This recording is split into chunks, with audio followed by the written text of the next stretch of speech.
What's up everybody, I'm Scott Bino. I hope you're doing well. I hope you're keeping safe out there. In today's video, I want to talk to you about how how you can record guitars at home. Specifically, how you can record metal guitars at home, because metal guitars tend to be loud and mean and loud. Now, the reason why I'm making this video is that sometimes people ask me how I record metal guitars at home. I get questions about what speakers do I use, or what cabinet do I use, what microphones do I use plugins, what impulse response do I use, how am I able to turn the volume up on a 5150 past 2? So I figured it'd be interesting to make a video to walk through a few different methods that I like to use to record guitars at home. Some methods are more appropriate than others, depending on the amount of noise that you're able to produce. But what I figured I would do in this video is talk to you about some pros and cons of each of these methods and let you hear how each of these methods sound. And after that, towards the end of the video, I'll throw them all in a demo song so you can hear how they sound back to back in a mix.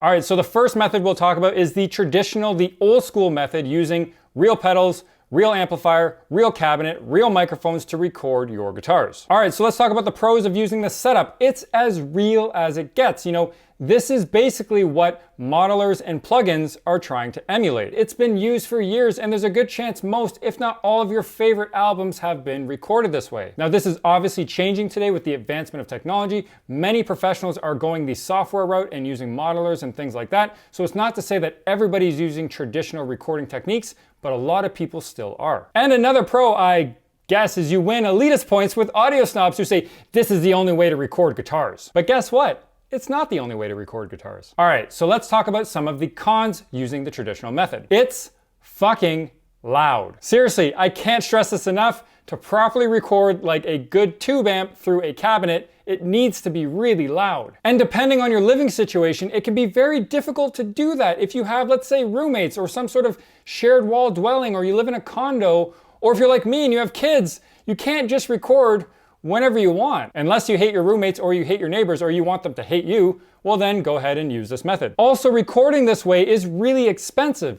Pedals are expensive, amplifiers are expensive, cabinets are expensive, microphones are expensive. All of these costs add up. And if you want a variety and you want to blend cabinets or blend microphones or blend amplifiers, it's increased costs. So you're really limited by your budget and or what you have access to. And also, it's important to note there's a lot of variables now. So depending on your skill, your experience, and your ability to set all of this stuff up properly, there is chance for user error. Not to mention, you're only as strong as your weakest link. You are the weakest link. So you might have a great guitar, you might have awesome pedals, you might have the best tube amp, you might have a great cabinet, but let's say you have a less than stellar microphone, well then you might run into some problems. All right, so with that said, let's hear how it sounds. I'm gonna play for you some riffs through my Peavey 5150, which is boosted with a Maxon OD808, running into my Mesa 212 cabinet, which is mic'd up by a single Shure SM57.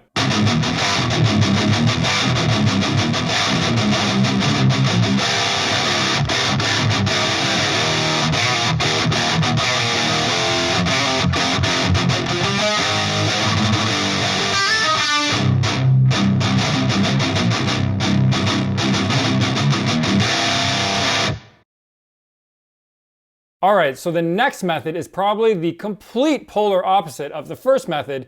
This method is using plugins. So a major pro of using plugins is that it's easily the fastest and the cheapest way to get a great metal guitar tone. Not to mention, you have the ability to record your guitar completely silently. No waking up kids, no bothering neighbors, none of that. Record whenever you want. It's super simple to do. All you need is your guitar with a cable plugged directly into your audio interface, into your computer, fire up your DAW, fire up your plugin, and you're good to go. And depending on the plugin that you choose to use, you can have an array of pedals, amplifiers, cabinets, microphones, all at your fingertips right within the software. And a huge benefit to recording direct in like this is that you can record your dry guitar signal. What that means is you are recording your unaffected, unprocessed guitar signal and then adding your plugin on top of that. The benefit of this is you can change your amp settings, you can change your pedal settings, you can change your pedals, you can change your amp, you can change your speakers, you can change your microphone. Hell, you can change the plugin without having to re-record your guitar. Not to mention, you can actually take that signal and reamp it into a real amp with a real cabinet and do the traditional method later if you want. The options are endless. And the great thing about plugins is you don't have to be like an audio engineer or like recording expert to get great tones out of the box and recording right away. There are so many plugins out there right now. There are so many manufacturers of plugins. In fact, there's a bunch of free plugins that you can even get. There are so many options for you today if you choose to go the plugin route. All right, so let's talk about the cons of using plugins. My personal problem with this, and this is kind of like a subjective con, so this might not be a con for you, it's a con for me, is I get something I call plugin fatigue. So how I would describe plugin fatigue is me kind of missing the ability to twist real knobs or swap out real pedals or sort of play with real gear in the real world. When you're working with plugins, everything is in the computer. They're in the computer? So you're looking at your screen, you're using your mouse to click things, to sort of virtually change settings and twist knobs. And after a while, I get sort of tired of that, to be totally honest. And a big thing for me is I start to miss the in-room feeling. So I miss sort of playing with the amplifier, swapping pedals in and out. And when I use like headphones or just studio monitors, I get a little bit tired of that and I miss the sound of a real amplifier in the room. But like I said, that's a totally subjective thing on my part. Another con with using plugins is that you run the risk of sounding like everybody else. Now what I mean by that is that there are a lot of people using plugins right now, and there's nothing wrong with that. Not that there's anything wrong with it. I actually think it's great because you're getting a lot of great guitar players and a lot of great music coming out from people who otherwise might not have been able to do it without the assistance and the use of plugins. So that's a big win for guitarists and music production. And since so many people are using plugins, there's a good chance that the next person is using the same plugin as you, and a lot of these plugins have some really great factory presets built into them, and if you don't venture outside of those presets, you run the risk of using the exact same settings and exact same presets as the next person. And not to say that doesn't happen with real amps and real cabinets and real microphones, because there are a lot of people using the same stuff as well, don't get me wrong. But when you're using a preset with everything set the exact same as the next person, you're not gonna sound that much different. Experimenting within a plugin is super fast, it's super easy, so do yourself a favor and experiment. All right, so let's hear how a plugin sounds. In this demo, I'm using the Neural DSP Archetype Nolly, and I'm using the 5150 model. In fact, I've set that 5150 with the same settings that I use on my real 5150. I have the amp boosted with the plugin's overdrive pedal, and to take it a step further, I've chosen an SM57 to mic the cabinet, just like I did in my previous real-world traditional example.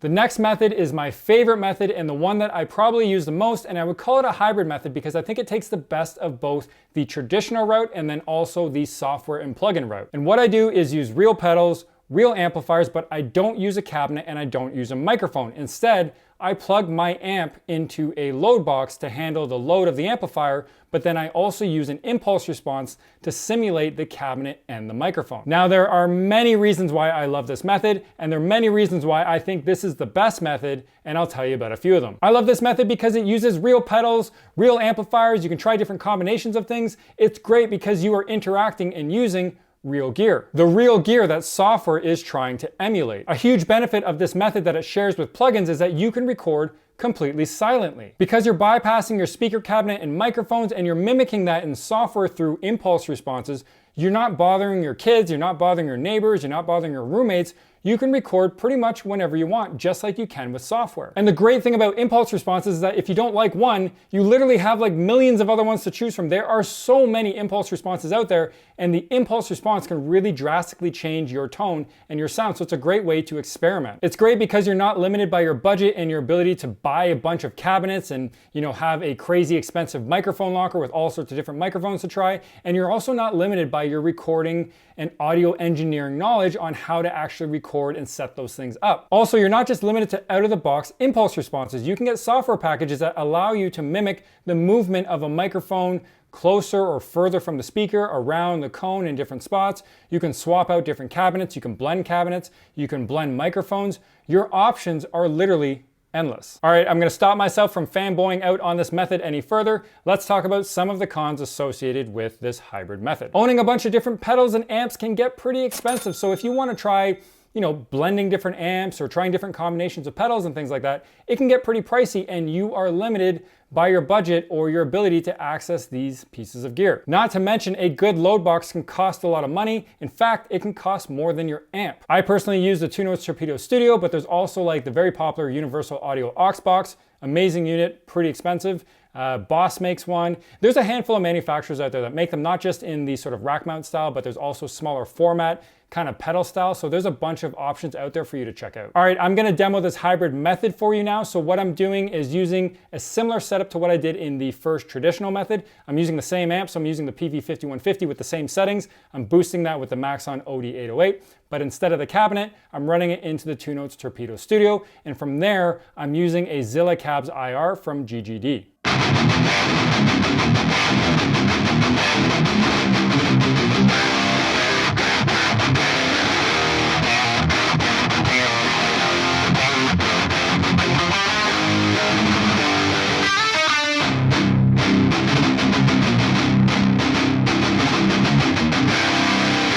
All right, so at this point, there might be some of you out there saying, hey Scott, what about modelers like the Axe Effects or the new Quad Cortex? Using a modeler shares a lot of the pros as all the other methods. For example, you have endless amounts of pedals and amps and cabinets and microphones all modeled within that one unit. So your options are pretty much endless. And the quality of many of these units today is like out of this world. There are many pros using these both on stage and in the studio. The biggest complaint though that I have about modelers is that they tend to lose value as soon as you buy them. So as soon as like you buy that modeler, you gotta know the next version of that thing is coming out pretty soon. And when that happens, your unit is now devalued. There's also this weird perception that I find when a new model of a modeler comes out that the old ones are now all of a sudden shit and everybody has to get the new one. And I find that a little bit strange. All right, at this point in the video, I want to play for you a demo song so you can hear how these three methods sound back to back in a mix.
All right, everyone, thanks for joining me today. If you like this video, please go ahead and hit that thumbs up. It helps me out. It lets the YouTube algorithm know that other like-minded folks like yourself will probably dig this video too. And for anyone out there who is not subscribed, please consider subscribing. It helps me grow the channel. Last time I checked my YouTube analytics, like 85% of the people who watch my videos are not subscribed. So go ahead, click that red button.